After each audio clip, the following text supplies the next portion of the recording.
সেই রকমই রাজ্যের মাননীয় মুখ্যমন্ত্রী ময়না থমক থমক না করে তিনি নৃত্য করছেন।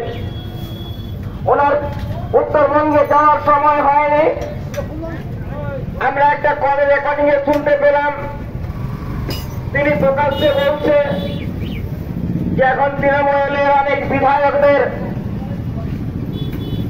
গাড়ি ঘেরাও করছে চাকরির জন্য, শিক্ষিত ছেলে মেয়েরা সাবধানে সবাই যাবেন, এরকম একটি বিবৃতি আমরা শুনতে পেয়েছি।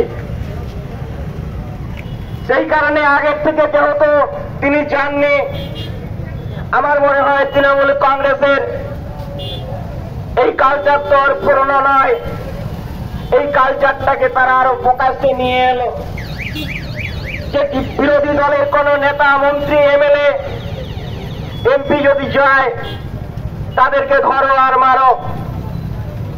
আমি জিজ্ঞাসা করতে চাই তৃণমূল কংগ্রেস সরকারকে এবং রাজ্যের মাননীয় মুখ্যমন্ত্রীকে, আপনাকে জিজ্ঞাসা করতে চাই যে পশ্চিম বাংলায় দিনের পর দিন খুন ধর্ষণ একের পর এক চলছে।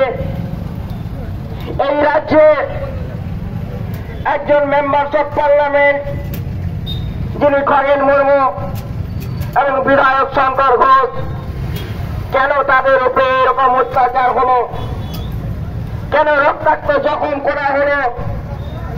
আজকে এই বিষয়ে আপনি এখনো পর্যন্ত কোন বিবৃতি দেননি কেন? তাহলে আপনার কি কোনো গোপন ইন্ধন আছে? আপনাকে জিজ্ঞাসা করতে চাই রাজ্যের মাননীয় মুখ্যমন্ত্রী, কারণ আপনিও তো আমার মুখ্যমন্ত্রী। আমি গণতন্ত্র অধিকার নিয়ে তো আপনাকে আমি জিজ্ঞাসা করতেই পারি। আজকে পশ্চিম বাংলায়